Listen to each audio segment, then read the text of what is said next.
이는 내가 육신으로는 떠나 있으나 심령으로는 너희와 함께 있어 너희가 질서 있게 행함과 그리스도를 믿는 너희 믿음이 굳건한 것을 기쁘게 봄이라. 아멘. 할렐루야.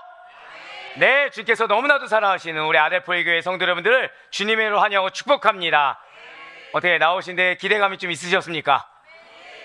네, 그쵸. 이렇게 물어보는데, 아니요, 기대감 없이 그냥 나왔습니다, 힘들게 나왔습니다 하실 분은 없겠죠. 예, 여러분들 정말 너무나도 잘 나오셨어요.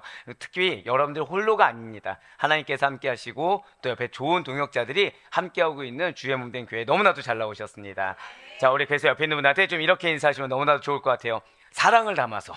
네, 이렇게 더 이상 사랑할 수 없다. 그 정도로. 예, 므낫세의 지지 않는 아몬은 생각하지만, 예, 이 예수님의 사랑에 지지 않는 사랑을 담아서 벌써 이제 막 이렇게 나오셨는데요.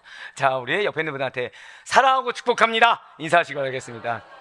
네, 왠지 이래야 될 것 같아요. 네, 사랑하고 축복합니다. 네네네, 감사합니다. 자, 옆에 있는 분한테 한 번 더 인사하실게요. 우리 믿음으로 살아갑시다.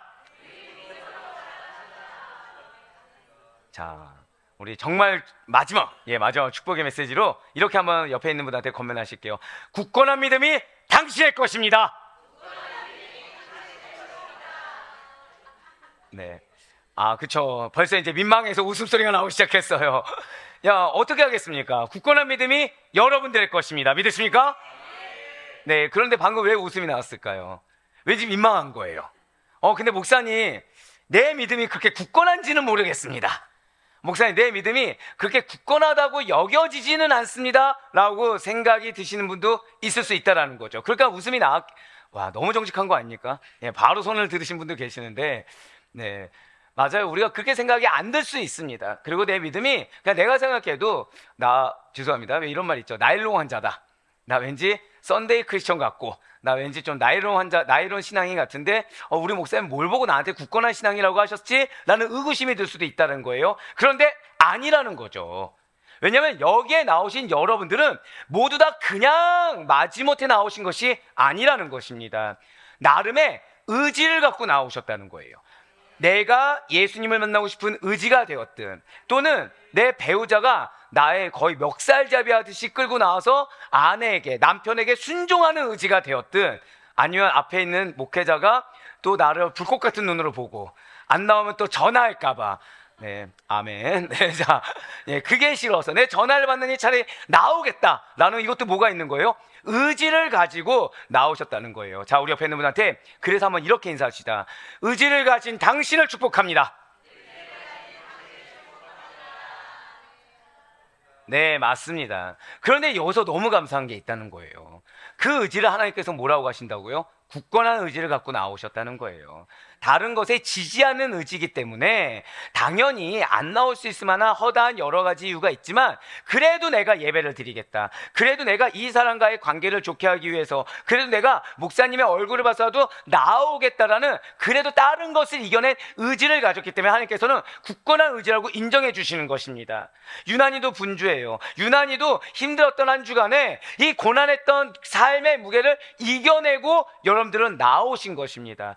집에서 나와서 교통수단을 이용했어요. 걸어서 엘리베이터를 타고 올라와서 이 교회당의 문을 여시기까지 그냥 나오신 것이 결코 아니라는 것이죠. 여러분들 각자 개개인의 의지가 작용한 결과로, 어떠한 의지가 됐든 어쨌든 나의 의지가 작용한 결과로 지금 함께 예배드리고 있다는 것입니다. 그렇다면 그 의지는요, 과연 어디서 나온 것입니까? 다른 것이 아니라는 거예요. 내가 사람을 보고 나왔든, 내가 그냥 나왔든, 내가 정말 믿음으로 나왔든, 모두 다 저따 고백하실까요? 하나님으로부터. 네, 맞아요. 하나님으로부터 나오는 의지고, 또한 우리 마음 가운데, 우리 심령 깊은 곳에 하나님에 대한 사랑과 믿음에서 발현한 것인 줄 반드시 믿으시길 바라겠습니다.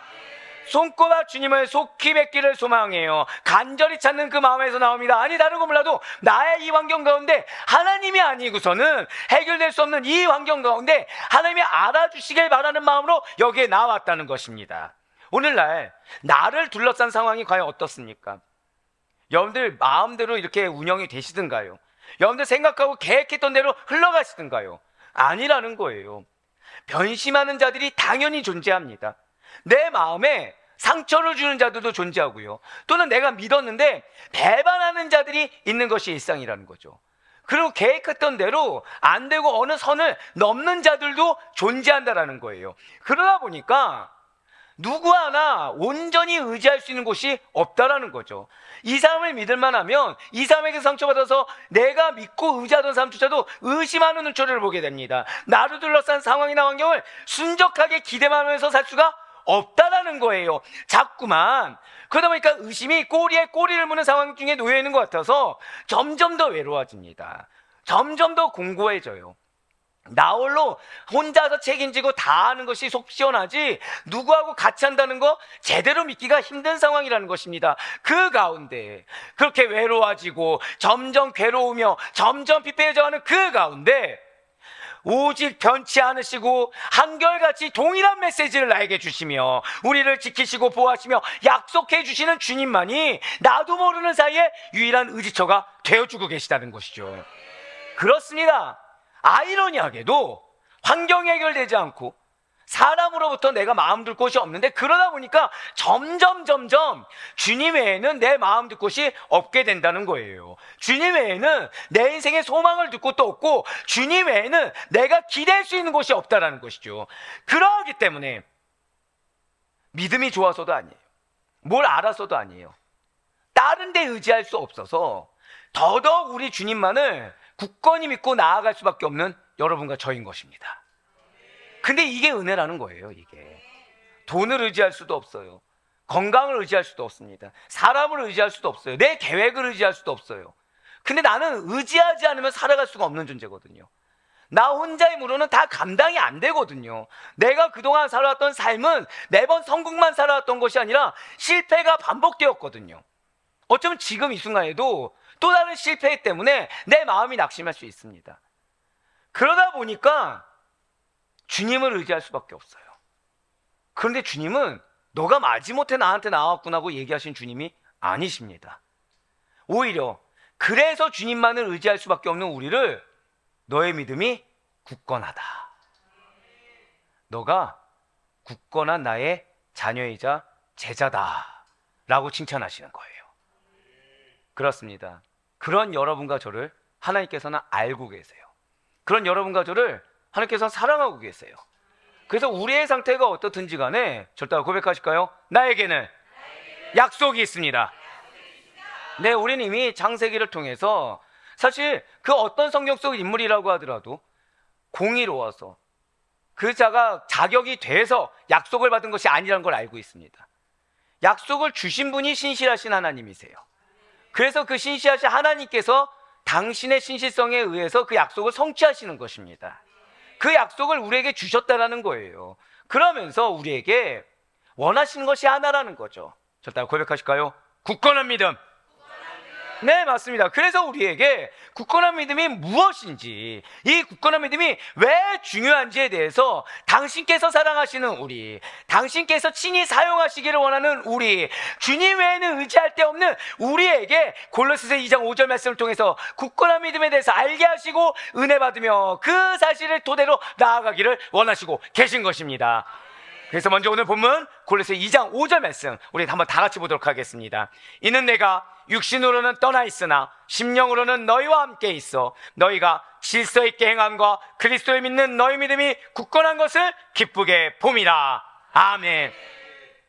지금 사도 바울은요 골로새 교회 성도들에게 편지를 썼습니다. 왜입니까? 무언가 할 말이 있으니까 썼겠죠. 근데 그 할 말이 무엇일까요? 지금 골로새 교회에 이단 사상이 침투해버린 겁니다. 네, 그렇습니다. 골로새 교회를 개척한, 자 한번 저따라 고백하실게요. 에바브라. 예, 골로새 교회를 개척한 건 사도 바울이 아니에요. 에바브라는 사람이 골로새 교회를 개척했어요. 그런데 생긴 지 얼마 안 된 교회에 이단 사상이 침투하게 된 것입니다. 그래서 자기를 가르쳤던 사도 바울에게 이 문제를 가지고 로마에서 가택 연금 중임에도 불구하고 그 로마에서 가택 연금 중인 사도 바울을 찾아갔다는 것이죠. 그리고 이러한 사실을 사도 바울은 이제 전해 듣게 된 거예요. 그 사도 바울은 이단 사상의 경계에 대한 편지를 지금 골로새 교회 성도들에게 쓴 것입니다. 자, 지금 사도 바울은요 자신이 에베소에서 3년간 사역했을 당시에 자신으로부터 가르침을 받은 이 에바브라, 골로새 교회를 개척한 이 에바브라의 부탁을 받고 편지를 쓴 것입니다. 자, 그러면 골로새 교회의 성도들과 사도 바울은 어떤 접촉점이 있습니까? 없습니까? 없어요. 한 번도 만난 적이 없습니다. 안면을 트고 대면해 본 적이 한 번도 없다는 것이죠.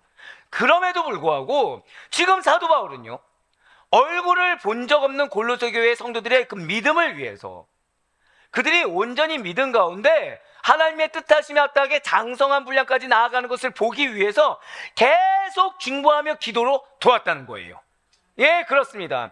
지금 골로새 교회는요, 사실 비교적 복음의 열매를 잘 맺으며 자라고 있는 교회예요. 그렇기 때문에 지금 골로새 교회의 위기가 무엇이라고요? 이단 사상이 틈탔습니다. 이단 사상이 틈타고 있는 이 위험한 상황에서도 성도들이 이 몇몇만을 제외하고는 대부분이 흔들림 없이 복음을 잘 믿으며 성장하고 있었다는 것이죠. 그렇다면 이 골로새 교회를 파고들고 있는 이단 사상은 과연 무엇입니까? 왜 사도 바울은 그래도 나름 성도들이 그 몇 명을 제외하고는 잘 지키고 있음에도 불구하고 이 이단 사상의 위험성을 알아서 그들에게 이단 사상을 경계해야 된다고 편지를 쓴 것입니까? 이단 사상은 다른 것이 아니에요. 당시의 시대를 지배하고 있는, 자, 저다 고백하시겠습니다. 사상과 철학. 이단 사상이 무엇이라고요?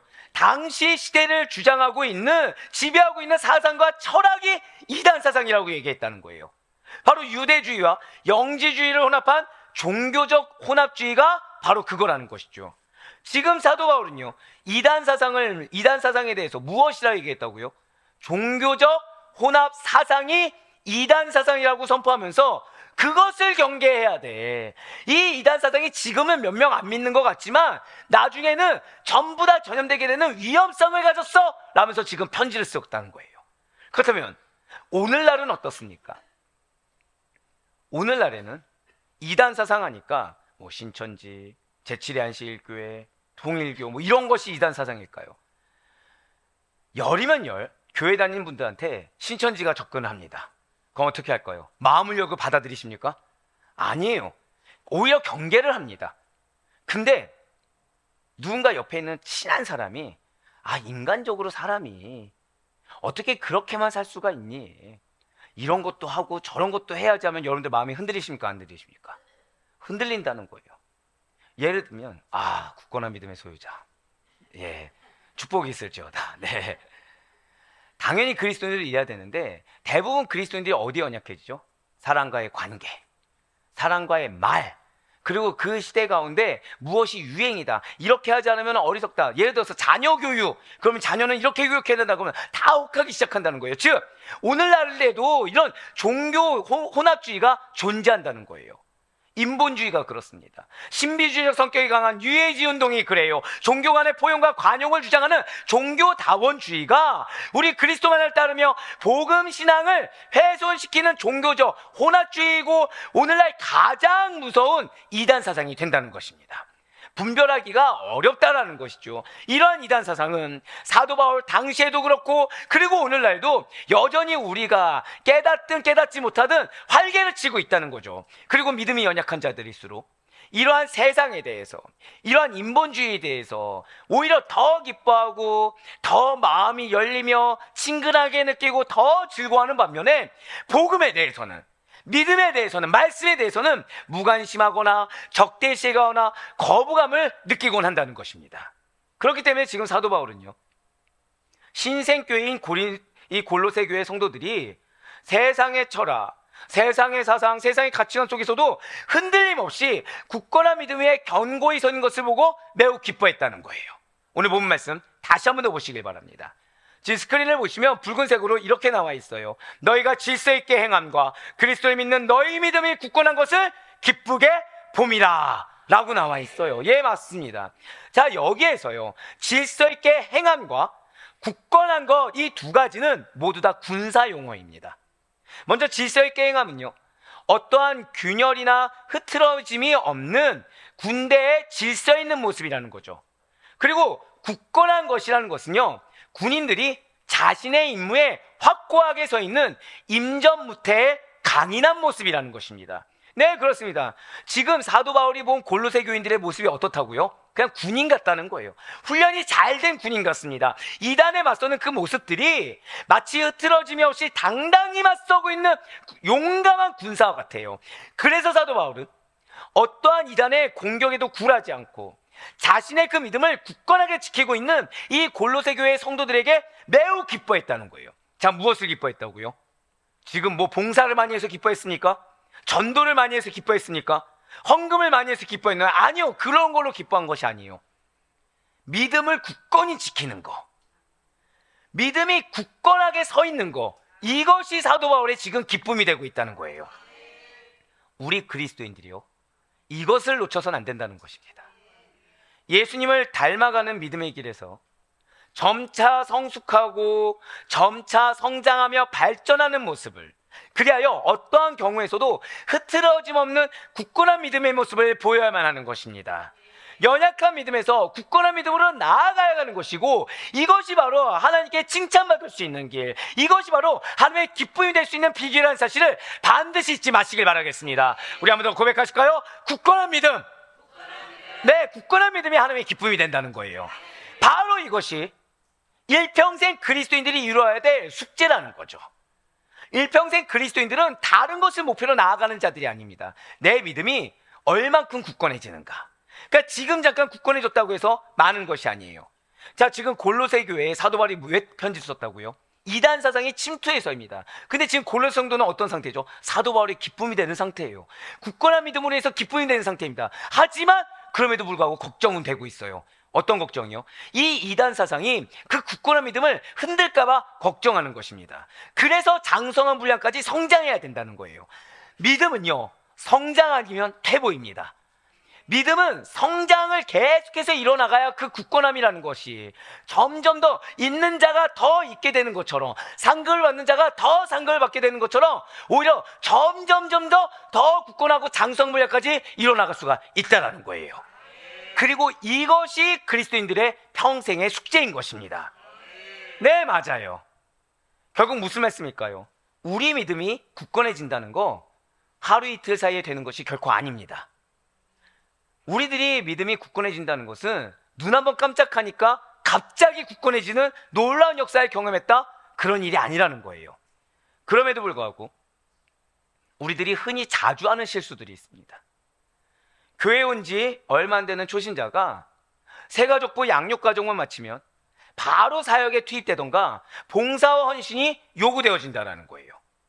신앙은 사역에 좀 동참하면서 배우고 성장하는 거야. 같이 부대끼면서 일하다 보면 교회가 뭔지도 알게 되고 믿음도 그러면서 성장하는 거야 라는 말 뒤에 어떠한 영적 상태에 대한 배려, 계획, 분별도 없이 조금이라도 그 영혼이 신앙에 관심이 있든가 조금이라도 말씀에 관심이 있어 보이면 그 영혼을 채우는 것보다 뭐에 관심이 더 많다고요? 곧바로 사역부터, 곧바로 봉사부터 행하도록 요구한다라는 거예요. 그런 사랑하는 성도 여러분들, 말씀을 먹고 자라는 과정이 생략된 굳건한 믿음의 소유자란 절대 없습니다. 체험받지 않은 상태에서 믿음이 성장한다는 사례는 결코 있을 수가 없다는 거예요. 말씀에 깨어있고 순수한 열정과 주님에 대한 사랑을 가지고 열심히 기도한다고 해도, 어느 정도 주님의 은혜를 경험했고 신앙의 연수가 오래되었다고 해도 세상의 유혹, 세상의 고난과 핍박에 쉽게 무너지는 것이 연약한 우리 그리스도인 사실을 우리 잊지 말아야 하는 거예요. 믿음을 가지고 난 다음에 자주 하는 말들이 또 있습니다. 아, 이제 하나님의 일 나도 한번 해봐야지, 하나님의 사역을 해야지, 아, 이제 나도 한번 봉사 한번 해볼 때가 되지 않았나? 라면서 스스로 찾아 나서시는 분들이 있다라는 거예요. 그러면서 은혜가 크다 보니까 그 순간 은혜가 너무 큰 겁니다. 그러니까 자신이 지금 현재 하고 있는 삶의 터전을 온통 다 그냥 무조건 하나님의 것으로 바꾸려고 한다는 거죠. 그 삶의 터전을 주신 하나님이 있으신데 하나님께 묻지 않아요. 지금 내가 너무 충만한 겁니다. 내가 너무 좋은 거예요, 지금. 하나님께 묻기보다 그러니까 몸부터 움직이고 싶은 겁니다. 내 영적 상태에 분별 없이 내가 지금 어느 곳에 소속되고 무엇인가를 하고 무언가를 실적을 쌓고 싶은 마음이 든다라는 거예요. 아니면 하나님의 일을 한다고는 하지만 또 다른 자신의 성공을 위해서 하나님을 이용하기도 한다는 거죠. 이 사람은 나한테 이렇게 도움되니까 내가 이렇게 가서 여기서 뭔가를 좀 하면 나에게 세상적인 어떤 이익이 되겠지? 이런 도움을 받을 수 있겠지? 라면서 스스로의 부족한 부분을 하나님의 것으로 뒤덮으려는 시도를 한다는 거죠. 하지만 그 어떠한 의도를 가지고 하나님의 일을 하든지 간에 그들이 먼저 알아야 할 것이 있다는 거예요. 사랑하는 성도 여러분들, 하나님의 일이 대체 무엇입니까? 여러분들, 하나님의 일이 무엇이죠? 또 하나님의 일 하니까 사역 이러지 마시고, 하나님의 일이 무엇입니까? 영혼 구원? 예수님을 믿는 거? 자, 예수님께서는 분명히 이렇게 말씀하셨어요.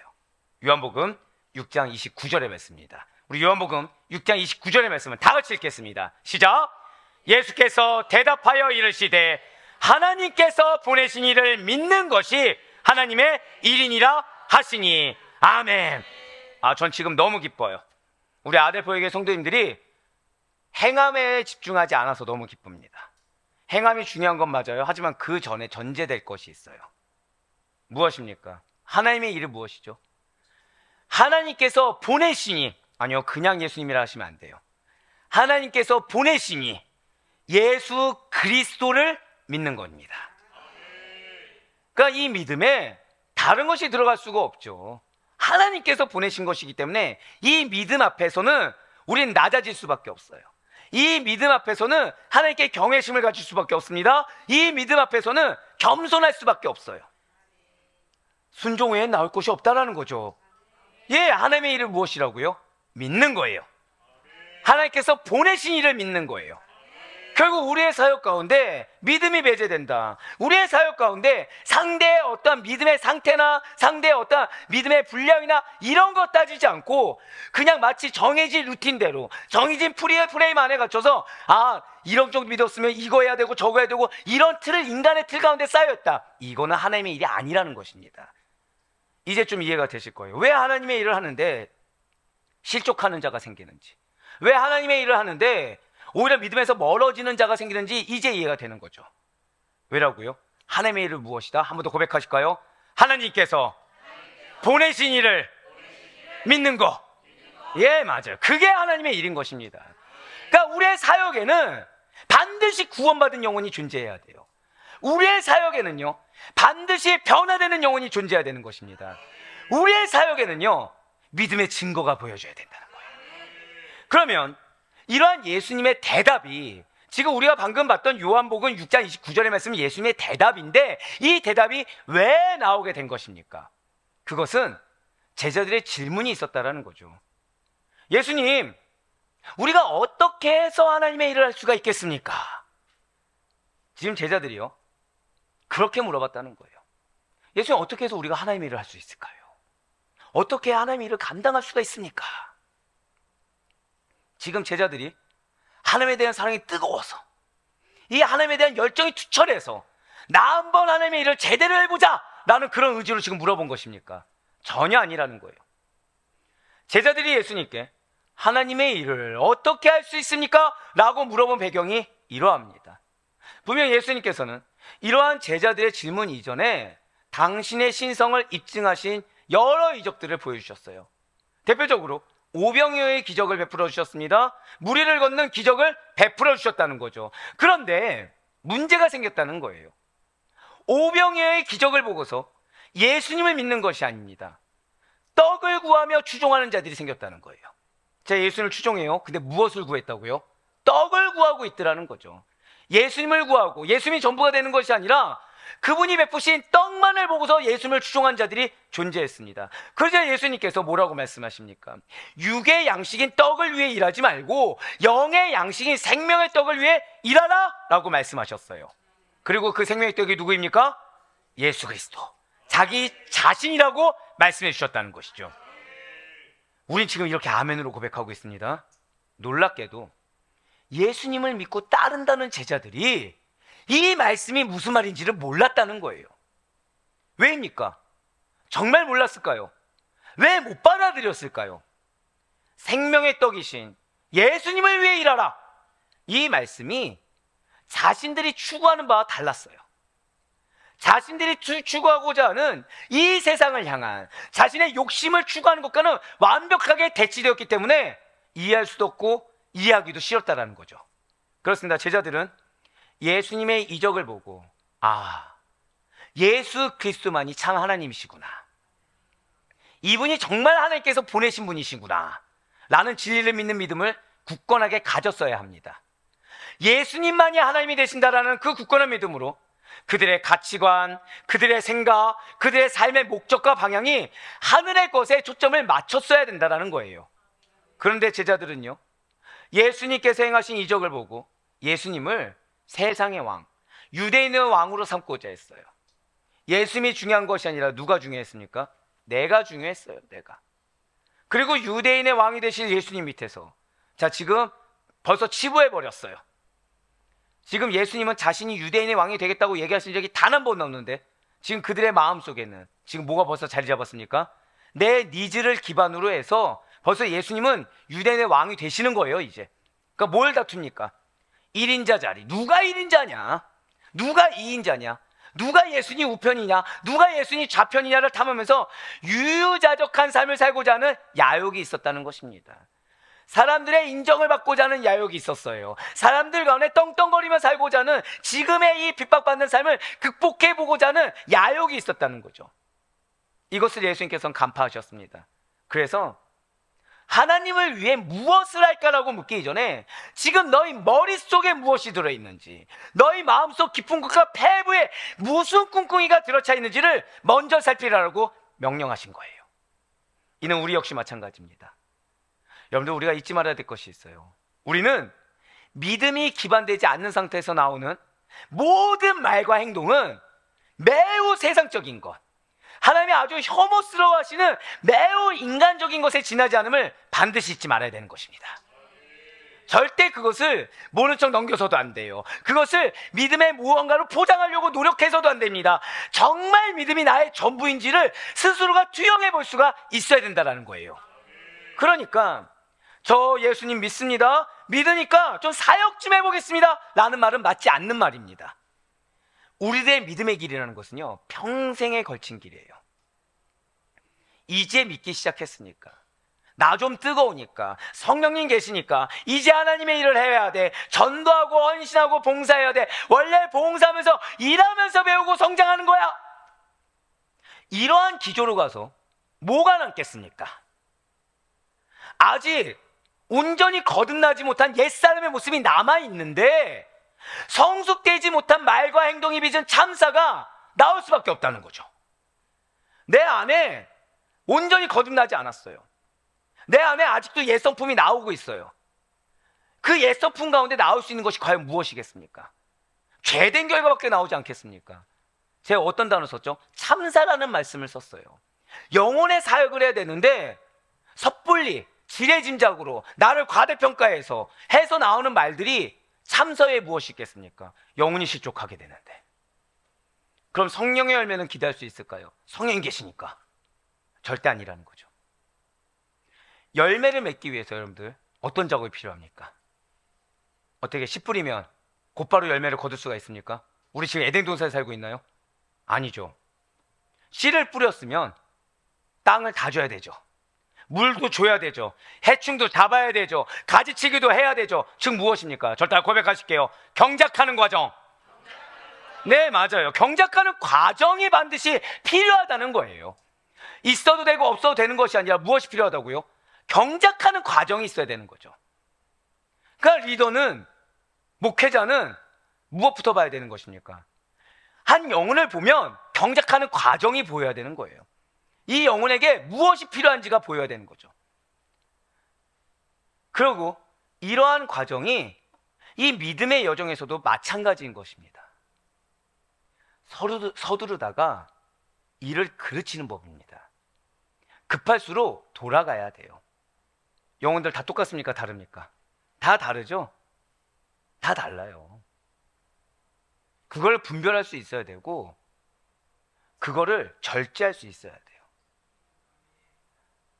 욕심이 많아요. 아시죠? 누가 가장 급할까요? 제가 가장 급하죠. 왜죠? 빨리 여러분들을 곳곳마다 어떻게든 투입시켜서 뭘 하고 싶고 이게 너무 많다는 거죠. 근데 욕심이라는 겁니다. 왜죠? 영혼마다 경작하는 과정이 다 달라요. 공통점이 있죠. 무엇이 가장 필요합니까? 저 따라 고백하실게요. 나는 먼저 채움받아야 합니다. 바로 그거예요. 내가 지금 말씀의 기반이 잡히지 않고서 내 상태를 어떻게 내가 알겠습니까? 내가 지금 그 말씀으로 인한 은혜를, 제대로 된 은혜를 받지 않고서 과연 내가 내 상태를 어떻게 분별해서 내가 무엇을 할지 누가 알 수 있겠습니까? 그렇습니다. 사랑하는 아데포의 교회 성도 여러분들, 굳건한 믿음이라는 것은요, 하루아침에 뻥튀기 되는 것이 결코 아닙니다. 굳건한 믿음이 아니고서는 우린 군사가 될 수가 없어요. 연약한 믿음 가지고 마귀사단의 계략을 어떻게 우리가 다 분별해서 회파할 수가 있겠습니까? 내가 먼저 굳건한 믿음에 서 있어야 돼요. 물론 특수하게 하나님께서 세우셔서 즉시로 사역을 감당하게 하는 경우도 있을 수가 있을 것입니다. 하지만 예수님을 생각해 보셔야 돼요. 이 중에 예수님보다 뛰어나신 분 있습니까? 한 분도 없죠. 예수님조차도 지금 당신의 제자들에게 사역 이전에 무엇을 강조하셨습니까? 믿음 강조하셨어요. 그것도 저 따라 고백하실까요? 굳건한 믿음. 네, 예수님께서 계세요. 당신의 제자들 3년 동안 같이 동거동락하신 그런 제자들이에요. 근데 그들에게 사역 맡기기 전에 무엇을 강조하셨다고요? 믿음인데 그냥 믿음도 아니고 굳건한 믿음을 강조하셨어요.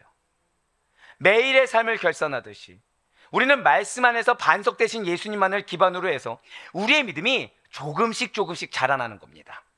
사실 우리는 이미 잘못된 가르침, 그릇된 가르침으로 인해서 초신자들이 말씀을 설 익은 채로 받아들였다가 집도 직장도 다 버리고 땅끝까지 가겠다, 내 일상보다 교회 사역이 더 우선이다라는 말을 하는 경우를 우리 심심치 않게 볼 수가 있습니다.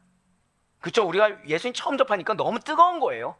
너무 불타오르는 겁니다. 뭐든지 다 할 수 있는 것 같은 거예요. 그럴 경우 대다수 어떻게 하죠? 믿음이 좋다, 예수님 만났어, 믿음 너무 좋아, 지켜 세워요. 그 결과 어떻게 되죠? 그러다가 그 결과 대다수가 중간에 실족하거나 아니면 왜곡된 고집쟁이로 남아있는 경우를 우리 쏠쏠치 않게 보게 됩니다. 물론 앞서 말씀드린 대로 특별하게 몇몇을 급하게 불러서 사용하신 경우가 존재할 수는 있어요. 하지만 우리가 잊지 말아야 될 것이 있다는 거죠. 그렇게 뜨거운 가슴, 뜨거운 열정만으로 하나님의 일을 다 감당할 수 있는 것은 결코 아니라는 거예요. 뜨거운 감정 가지고 하나님의 일이라는 걸 지속할 수가 없다라는 것이죠. 진정으로 예수님을 위해 사는 삶을 살기 위해서는 우리는 깊이 있게 먼저 기도해야만 하는 것입니다. 그리고 주변 사람과의 관계와 그동안 해왔던 일들과 나의 삶의 전반을 차지하고 있던 모든 것들을 복합적으로 조망하는 가운데 끊을 것은 끊고 맺을 것은 맺는 단계가 분명하게 필요하다는 거예요. 바로 이 단계 안에는요, 우리에게 주어진 그 사명을 이루어가는 과정도 포함되어 있는 것입니다. 그러니 여러분과 저에게 주어진 사명도 구원의 완성으로 가는 여정 중에 속해 있다는 사실을 우리 잊지 말아야 하는 것입니다. 그렇다면 우리의 구원은 어디로 가는 것입니까? 구원의 종착지가 어디란 말입니까? 구원의 길에 경고에 있어서 우리의 그 모든 사명 가운데 말씀을 굳게 우리가 붙들지 않으면, 말씀의 기반 가운데 온전히 하나님의 음성 가운데 그 뜻한 가운데 서 있지 않다고 한다면 미혹되고 흔들리며 좌초되게 되어 있어요. 사도 바울이 이 사실을 알고 있었다는 거죠. 그래서 거짓 선지자들의 미혹과 혼란스러운 세상의 교훈에 흔들리지 말고 더욱더 받은 말씀을 지키고 하나님을 알아가는데, 예수 그리스도를 아는 데만 힘쓰라 라고 권면하였던 것입니다. 바로 데살로니가서 2장 15절의 말씀입니다. 그러므로 형제들아, 굳건하게 서서 말로나 우리의 편지로 가르침을 받은 전통을 지키라. 아멘. 그렇습니다. 지금 사도 바울은요, 예수 그리스도께 받은 말씀, 그 가르침의 전통을 지키라 라고 권면하고 있습니다. 이 권면은 우리로 하여금 우리가 굳건한 믿음을 가지려면, 그래서 우리에게 주어진 그 사명을 온전히 잘 감당하려면, 자, 한번 절대 고백하실까요? 말씀의 기반. 네, 맞아요. 말씀의 기반이 탄탄해야 된다는 사실을 알게 해준다는 거예요. 여기서의 전통은 다른 것이 아니죠. 예수님께서 가르쳐 주신 그 말씀을 의미하는 것입니다. 진실로 예수님께 받은 말씀, 그것을 잘 지켜야만 미혹하려는 그 거짓 선지자들이 몰려올 때, 세상의 교훈이 우리를 미혹해서 가르치려고 들 때 주의 권능 있는 말씀을 기준으로 옳고 그름을 잘 분별할 수가 있다는 거예요. 우리에게 굳건한 믿음이 있어야만 이 말씀을 기준으로 옳고 그름을 분별한다는 것에 더해서 나 자신이 겪고 있는 환난과 어려움도 믿음으로 이겨낼 수가 있다는 사실인 것입니다. 하지만 믿음이 연약하면 환난이 닥쳐왔을 때, 어려움이 닥쳐왔을 때 가장 먼저 무엇을 버리겠습니까? 내가 감정적으로만 무언가 열심히 하려고 하고 있고, 말씀이 연약해져 있을 때 내가 무언가를 한다고 하는데 정작 환난이 닥쳐왔을 때, 고난이 닥쳐왔을 때 가장 먼저 무엇을 버리겠습니까? 자신이 그동안 믿어왔고요, 나의 삶을 지탱해 줬던 예수님을 삶의 자리에서 밀어내고 신앙생활을 먼저 내려놓으려고 한다는 거예요. 믿음이 연약하면 고난이 닥쳐오고 핍박이 닥쳐왔을 때 먼저 염려와 불안에 휩싸이게 됩니다. 그러다 보니까 쉽게 내 마음의 의지와 결단을 내려오려고 한다는 거죠. 그러니까 뭐라고 얘기하는 거예요? 예수님을 믿었는데 예수님 뜻하심을 몰라요. 말씀을 몰라요. 맹목적으로 믿었어요. 사람과의 관계에서 믿었어요. 그냥 그 부서나 일이 전부가 되었어요. 근데 고난이 닥쳐오는 겁니다.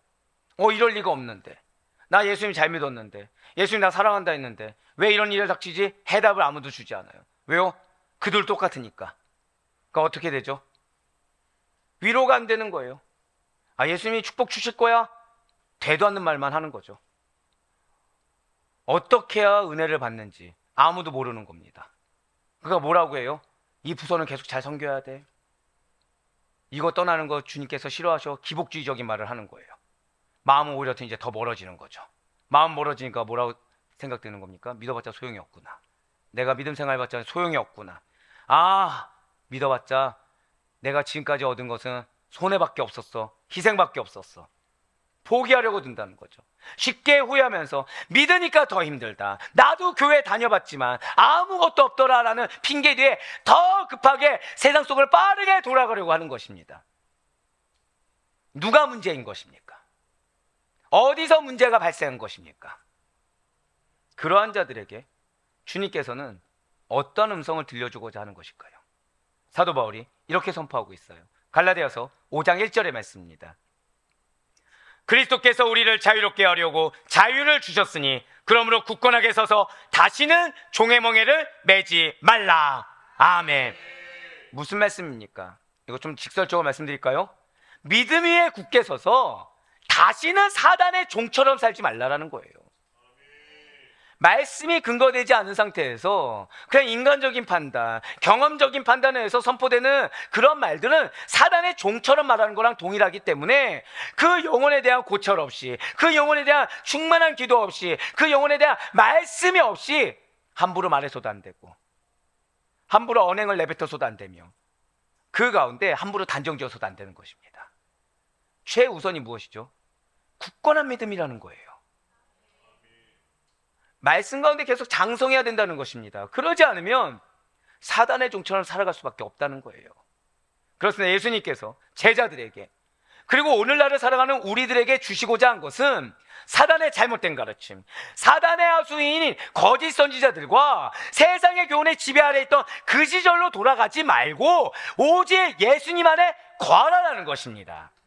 굳게 선다는 것이 무엇입니까? 마음이 흔들리지 않고 자기 중심을 지키는 일입니다. 그렇다면 우리가 그렇게 주 안에 굳게 선다는 것은 무엇일까요?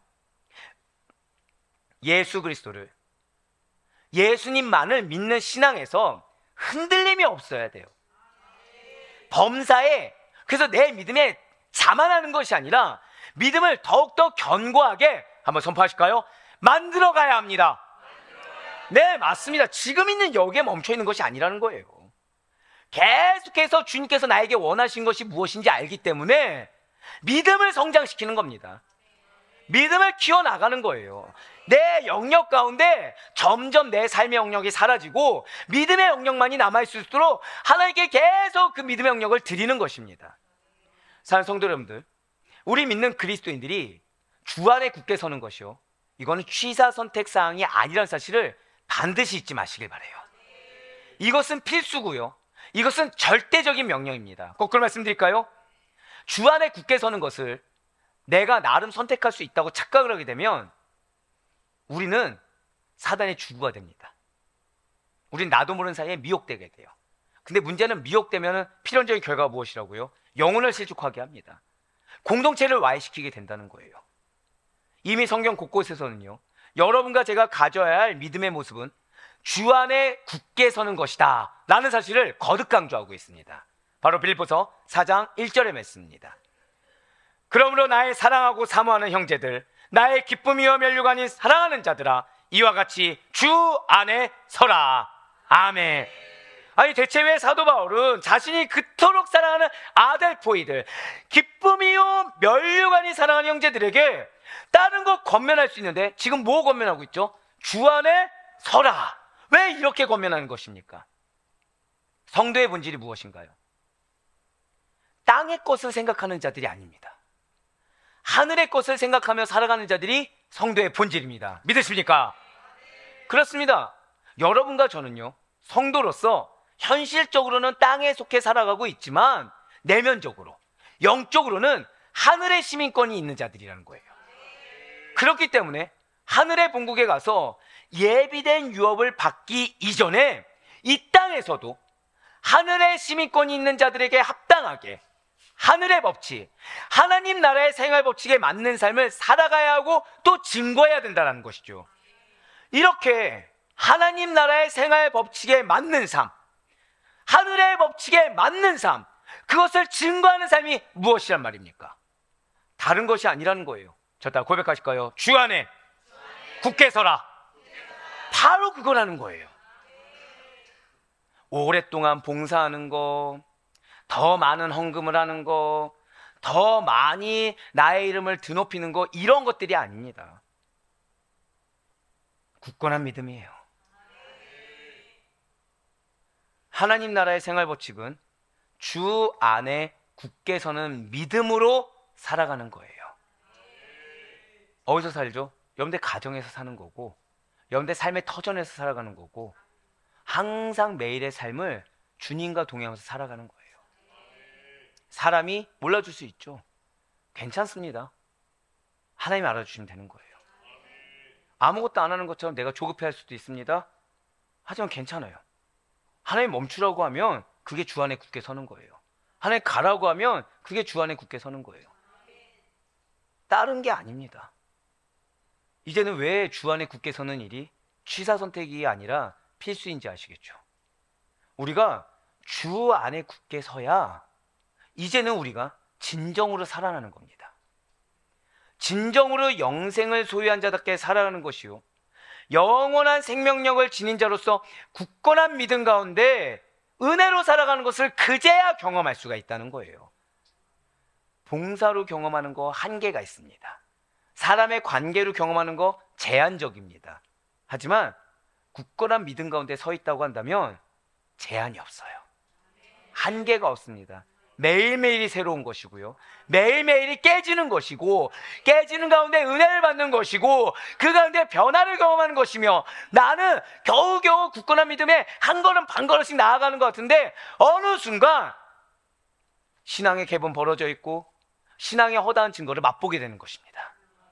그래서 이에 대해서 사도 바울은 분명히 우리에게 이렇게 선포하였어요. 데살로니가전서 3장 8절의 말씀입니다. 그러므로 너희가 주 안에 굳게 선즉 우리가 이제는 살리라. 지금 뭐라고 얘기하고 있어요? 그러므로 너희가, 그러니까 이제 너희가 굳게 설었으니 우리가 이제는 살겠다는 거예요. 이제는 이렇게 주 안에 굳게 선다라는 것은 그러한 굳건한 믿음이 우리의 삶과 밀접한 연관이 있다는 것이죠. 진정으로 내가 살아나기를, 진정으로 내가 회복하기를 원하고요, 주님께서 주시는 그 생명력 가득한 활기찬 생활을 누리기를 원한다고 한다면, 정말 능력의 사역을 감당하기를 원한다고 한다면 우리는 반드시 최우선적으로, 저 한번 고백하실까요? 주 안에 굳게 서야 합니다. 네, 맞아요. 주 안에 굳게 서야 돼요. 어떠한 감정이 없어요. 어떠한 생각이 없어요. 그냥 말씀 가운데 충만해요. 말씀 가운데 그냥 감사해요. 말씀 가운데 그냥 평강해요. 뭘 해서 감당하는 것이 아닙니다. 확신 가운데 있는 거예요. 나에게 약속의 말씀을 주셨다. 나에게 기업을 주셨다. 지금이 내가 그 기업을 이루는 과정이다. 할렐루야. 이러한 주 안에 굳게 서는 것이 바로 우리의 진정한 삶이고 바로 우리의 영생이 되는 것입니다. 굳게 서 있는 자들만이, 굳건한 믿음으로 서 있는 자들만이 예수님께서 자신의 목숨을 십자가에 바쳐 당신의 생명의 값을 지불하고 사신 그 자유의 삶, 복음 충만한 삶을 살아낼 수가 있는 거예요. 아, 내가 지금 마음에 기쁨이 없다. 아, 내가 지금 마음에 감사가 없다. 나 지금 마음에 조급함이 있다. 내 마음에 염려가 있다. 아, 나 지금 가장 시급한 거는 믿음의 회복이구나. 아, 지금 가장 시급한 거는 이 믿음이 굳건해지는 게 시급한 것이지 내가 무엇을 하냐, 무엇을 행해야 되냐, 무엇을 버려야 되냐, 이게 아니구나 깨닫게 된다는 거예요. 이에 대해서 사도 바울이 이렇게 권면하고 있습니다. 빌립보서 1장 27절의 말씀입니다. 오직 너희는 그리스도의 복음에 합당하게 생활하라. 이는 내가 너희에게 가보나 떠나 있으나 너희가 한 마음으로 서서 한 뜻으로 복음의 신앙을 위하여 협력하는 것과 아멘. 이게 굳건한 믿음의 삶인 거예요. 무엇이죠? 한 마음 한 뜻으로 복음의 신앙을 위해 협력하며. 자, 무엇을 위해 협력해요? 오직 믿음을 위해서 협력하는데 믿음 그냥 믿음 아닙니다. 복음의 믿음이에요. 그리스도의 복음에 합당하게 생활하는 것만이 여러분과 제가 주 안에 굳게 서서 믿음을 지키는 삶의 모습이 되는 것입니다. 복음이 중심된 삶, 복음으로 자기 자신과 주변을 그리고 세상을 개혁하는 자들은 그제서야 주를 위해 살고 그제서야 주를 위해 죽는 삶을 살게 된다는 거예요. 바로 로마서 14장 7절과 8절 말씀이 이렇게 증거하고 있습니다. 우리 중에 누구든지 자기를 위하여 사는 자가 없고 자기를 위하여 죽는 자도 없도다. 우리가 살아도 주를 위하여 살고 죽어도 주를 위하여 죽나니 그러므로 사나 죽으나 우리가 주의 것이로다. 아멘. 자, 사랑하는 성도 여러분들, 한번 여쭤볼게요. 주를 위해 죽고 주를 위해 사는 거 어떻게 쉽습니까? 어렵습니까?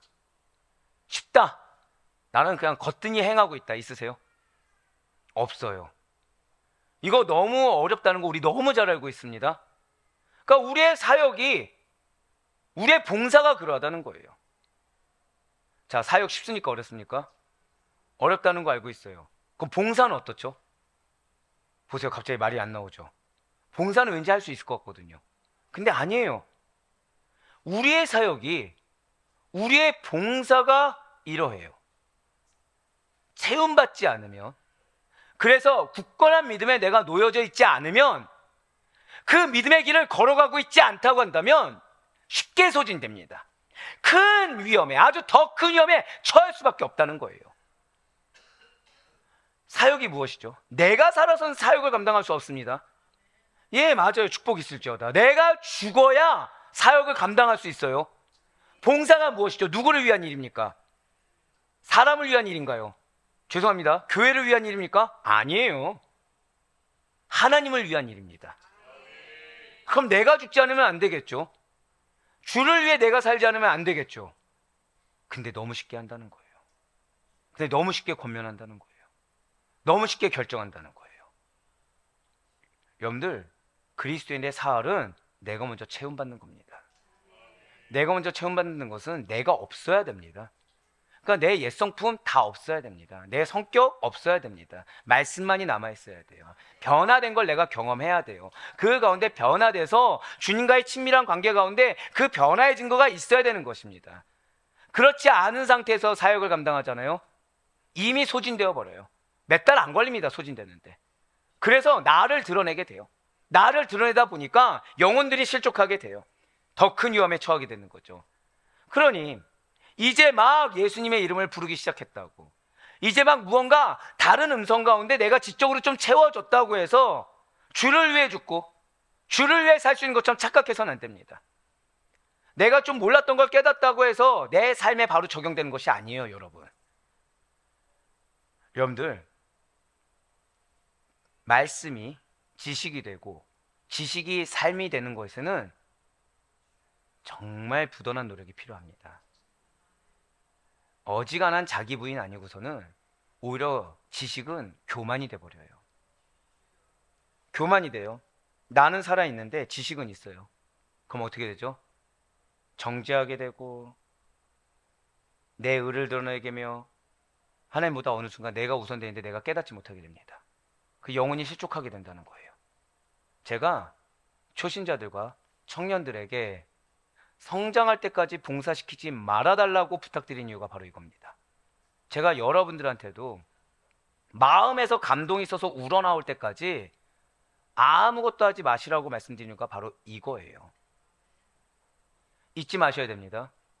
이건 아델포의 기조고, 저는 죄송하지만 여러분들이 성도라고 한다면 평생의 기조를 삼아야 될 것이 바로 이거예요. 저 따라 고백하실까요? 채움이 먼저입니다. 이걸 잊지 마셔야 돼요. 아, 목사님 근데 또 체험 받기 전에는 아무것도 안 한다고 핑계대면 어떡하죠? 사람이 체험을 받잖아요. 그럼 제일 먼저 드는 게 하나님에 대한 두려움입니다. 하나님을 두려워하는 마음으로 하나님 앞에 자복할 수밖에 없어요. 감히 이미 그렇게 얘기하는 것 자체가 말씀 가운데 깨어지지 않았다는 증거이기 때문에 그분은 안 하시는 게 낫습니다. 차라리 우리가 예수님의 것으로, 우리가 복음으로 우리의 내면과 폐부를 가득 채운 일이 먼저 선행되어야 돼요. 그 다음이 헌신이고 그 다음이 봉사인 겁니다. 그 다음이 영혼을 맞이하는 거고 그 다음이 영혼을 세우는 겁니다. 내가 서지 않고서 영혼에게 함부로 가서 말한다? 위험성이 있다는 걸 우린 자각해야 돼요. 내가 체험받지 않고 무언가를 하는 거에 있어서는 위험 요소가 있다는 것을 반드시 자각해야 됩니다. 내가 내 것이 있는 상태에서 체험받았다? 항상 드리는 말씀이 있죠. 변질된 거에 불과해요. 진실로 제자들은요, 예수님부터 3년간 옆에서 함께하며 동거동락하고 배웠습니다. 예수님께서 그들을 어떻게 하셨죠? 친히 발을 씻겨주시며 그에 대한 사랑을 나타내시며 그들에게 거룩한 입맞춤과 약속을 해주셨어요. 주님의 그 부드러운 음성으로 사명으로의 초대까지 받게 하셨습니다. 가장 중요한 십자가의 사건과 부활도 목격하게 하셨어요. 거기서 끝나지 않으셨죠. 예수님이 당시께서 떠나고 난 뒤에 제자들에게 성령으로 인쳐주시고 불길 같은 성령의 권능으로 그들을 사로잡아 주셨습니다. 그제서야 제자들의 마음에는 사명에 대한 확고한 생각과 의지가 다져졌으며 간절한 기도로 주님만을 구하게 되었다는 거예요. 그제서야 주를 위해 죽고 그제서야 주를 위해 사는 일이 가능해졌다는 것입니다. 우리 가운데 내가 예수님보다 대단한 사람이 있습니까? 아무도 없어요. 예수님 3년 동안 몸 바쳤습니다. 근데 3년 동안 몸 바쳤는데 제자들 뭐 했습니까? 배반했어요. 떠났습니다. 예수님 당신께서 죽으신 다음에서야, 죽고 부활하신 다음에서야, 그제서야 제자들이 정신 차렸어요. 여러분들은 어떻습니까? 십자가에 죽으셨습니까? 십자가에 죽고 예수님으로 인해서 복음의 살아남을 경험하셨습니까? 이게 우선돼야 돼요. 내가 나의 들어가면서 무엇을 할 수 있단 말입니까? 내의 드러내봤자 내일 하는 것이 어떻게 하나님의 일을 감당하는 것입니까? 내일 하면 당연히 상처밖에 줄 게 없겠죠.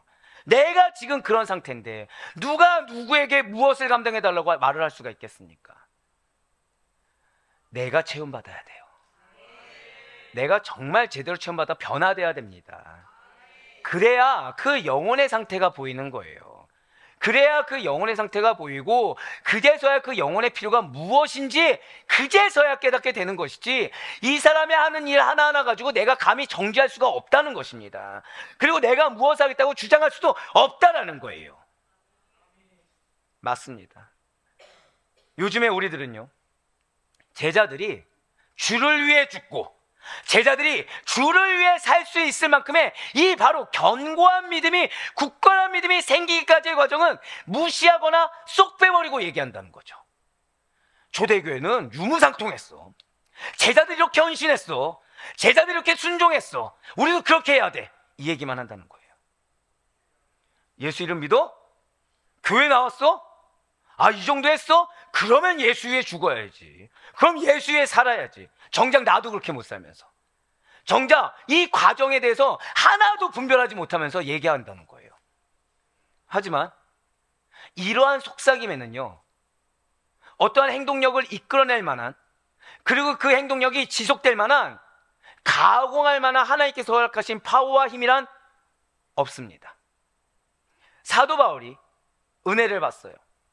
사도 바울이 은혜를 경험했습니다. 그러자 사도 바울이 뭐라고 권면했는지 한번 보시길 바래요. 사도행전 11장 23절의 말씀입니다. 그가 이르러 하나님의 은혜를 보고 기뻐하여 모든 사람에게 뭐라고 얘기했다고요? 빨간색으로 굳건한 마음으로 주와 함께 머물러 있으라 권하니. 자, 사도 바울 지금 은혜를 받습니다. 은혜 보고 기쁨이 충만했어요. 영혼에게 임한 은혜를 받았어요. 기쁨이 흘러 넘쳤습니다. 사도 바울 뭐 얘기했어요? 봉사하라? 헌금해라? 나와 같이 자비랑 선교하자? 아니요. 굳건한 마음으로 주와 함께 머물러 있어줘. 저 다 고백하실까요? 믿음을 지키라. 그게 다예요. 우리는 그리스도인입니다. 노동이 우선입니까? 믿음이 우선입니까? 믿음이 우선이에요. 사역이 우선입니까? 믿음이 우선입니까? 믿음이 우선이에요, 여러분. 속아선 안 됩니다. 속아선 안 돼요. 믿는 자는요, 믿음 놓치면 아무것도 없습니다. 믿음은 내가 없어요. 이미 내 가치관, 내 의, 내 감정, 내 생각 들어가는 순간 이미 믿음 없는 거예요. 그럼 뭐가 가장 시급하죠? 믿음 회복이 가장 시급해요. 체험받는 게 시급한 거예요. 그 가운데 하나님께서 나에게 뭘 원하시는지 깨닫는 게 우선이에요. 사도 바울은요, 자, 지금 사도행전 여러분들 우리가 강의를 들어봐서 아시겠지만, 자, 사역 시급합니까? 안 시급합니까? 굉장히 시급하죠. 사도 바울은 외로웠습니다. 시급했어요. 사람 일손이 하나도 급합니다. 그런데 그는 급하게 마음 먹지 않았어요. 조급하지 않았어요. 왠지 아십니까? 영혼보다 더 시급한 게 없거든요. 그는 자기가 좀 더 편해지고자 하지도 않았어요. 이렇게 도우면 좀 더 시너지를 얻을 수 있겠지라는 말뒤에 숨지 않았어요. 그저 영혼을 바라봤고요. 그 영혼에 대한 하나님의 뜻하심을 바라봤고요. 그 영혼으로 인해서 그의 경작하는 과정을 봤고요. 그 영혼으로 인해서 주의 나라가 어떻게 세워질지에 대한 하나님의 비전을 바라봤습니다. 그래서 그저 굳건한 마음으로 주님과 함께 머무라고 권면한 거예요. 믿음이 있으면 반드시 하나님께서 당신의 때에 사용하실 걸 알고 있거든요. 믿음이 있다고 한다면 하나님께서 당신의 때에 당신의 방법으로 이끌 것을 신뢰했기 때문입니다. 그렇습니다. 하나님의 은혜를 주님의 말씀 안에서 충분히 경험하고 충분히 깨달아 알아야만 하는 것입니다. 그러한 자들을 한 걸음씩 한 걸음씩 굳건한 믿음으로 세워주실 것을 우리들은 신뢰하고 기대해야 되고, 그렇기 때문에 우리가 혹시나 하나님의 사역에 걸림돌이 되지 않을까 염려하고 걱정하는 마음보다는 나를 깨어 분별하는 믿음으로 먼저 나를 경책할 수 있어야 돼요. 처음에는 미음 한 그릇 못 먹을 것처럼 연약하고 조그만 바람이 불어도 쓰러질 것 같은 자들도 하나님의 은혜로 먼저 된 여러분과 저를 통로로 삼으신 그러한 하나님의 사랑으로 주 안에서 굳게 세워지게 될 것을 믿으시기 바라겠습니다. 우리의 인내로, 우리의 헌신으로, 우리의 사랑으로 반드시 주님께 크고도 귀하게 쓰임받을 정직이가 내가 될 것이고 그들도 될 것이라는 사실을 믿으시길 바라요. 그래서 사도 바울이 우리에게 이렇게 선포하고 있습니다. 고린도전서 16장 13절의 말씀입니다. 깨어 믿음에 굳게 서서 남자답게 강건하라. 굳게 서 있어야 돼요. 사단은 여러분들에게 조급증을 줄 겁니다. 사람들이 여러분들에게 감정적인 요소를 일으키게 할 것입니다. 그것도 여러분들이 흔들릴 만한 기가 막히게 위크 포인트를 알거든요. 그러한 자들로 여러분들을 건드릴 거예요. 언제 변화될 것인가 의심하게 할 것이고요. 기대조차 안 하게 사단은 계속해서 주장할 겁니다. 그래서 하나님은 지금 딱 먼저 말씀하시죠. 너가 먼저 서 있어야 돼. 너가 먼저 믿음에 굳게 서 있어야 돼. 너가 먼저 사람이 보이는 것이 아니라 환경이 보이는 것이 아니라 내가 보여야 돼. 지금 그렇게 명령하고 계신 거예요. 자, 제가 방금 뭐라 말씀드렸죠? 명령이에요. 그래야 영혼이 실족하지 않습니다. 그래야 가정이 와해되지 않아요. 그래야 주의 나라가 올바르게 서 있을 수가 있는 것입니다. 저 따라 고백하실까요? 지금은 과정에 불과합니다. 그걸 믿어야 돼요. 주님, 이 과정이 언제까지입니까? 이 질문 자체가 뭘 항변하고 있죠? 뭘 대변하는 것입니까? 나 믿음 없습니다. 그럼 지금 뭐가 시급한가요? 상대의 영혼의 변화요? 아니요. 내 믿음의 회복이 시급한 거예요. 지금 내가 믿음으로 서 있는 게 가장 시급한 겁니다. 그렇습니다. 굳게 서 있어야 돼요. 위태하게 서 있는 거 아니에요. 서 있는지 아닌지도 모르는 상태도 아닙니다. 굳게 서 있어야 돼요. 오늘날 우리들의 상황은요, 골로새 교회보다 더 나은 상황이 결코 아닙니다. 이 믿음을 견고하게 하는 일에 있어서 골로새 교회 성도들이 당한 상황보다 우리가 더 나을 것이 없다는 것을, 결코 더 안전하지 않다는 것을 알아야 된다는 거죠. 더 미혹하는 자들이 많아요. 더 흔들리게 하는 자들이 많아요. 그래서 우리로 하여금 조급하게 하는 요소들이 많습니다. 우리들을 쥐고 흔들며 넘어지게 만들려는 상황과 환경이라는 것은요, 허다합니다. 이유 하나예요. 우리가 믿음에 서서 걷기 때문이에요. 우리가 십자가의 정병들로 걷기 때문에 공격이 있는 거예요. 공격이 무엇을 반증한다고요? 아, 내가 지금 하나님께 쓰임받고 있구나. 아, 나 하나님께 쓰임받는 자에 합당하게 내가 먼저 굳건한 믿음에 서 있어야 되는구나. 이거 먼저 캐치해야 되는 거예요. 비록 종교라는 이름이 붙여지진 않았지만 그리스도보다 높아진 우상들, 이단 사상이 얼마나 많습니까? 그렇기 때문에 우리는 최후 승리를 위해, 자, 제가 지금 방금 어디를 위해서라 말씀드렸습니까? 우리 크게 고백합시다. 최후 승리를 위해. 이걸 잊어서는 안 돼요. 최후 승리를 위해 굳건한 믿음을 내가 먼저 갖도록 부단히 노력해야 된다는 거죠. 무엇을 노력해야 되는 것입니까? 말씀의 훈련과 연단이 필요해요. 기도의 훈련과 연단이 필요합니다. 인내와 절제의 훈련과 연단이 필요해요. 그런데 이 모든 것은 반드시 오직 주 안에서만 행해야 되는 거예요. 사람의 것이 개입되면 안 되는 것입니다. 결코 인간을 위하거나 결코 세상의 소욕을 위해서 행해진 것이 아니어야만 해요. 보장했는지 아닌지를 분별할 수 있는 눈이 있어야 되는 것입니다.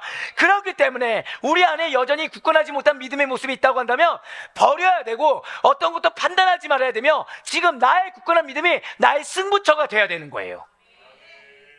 오직 내 안에 그리스도만이 살아계셔야 하는 것입니다.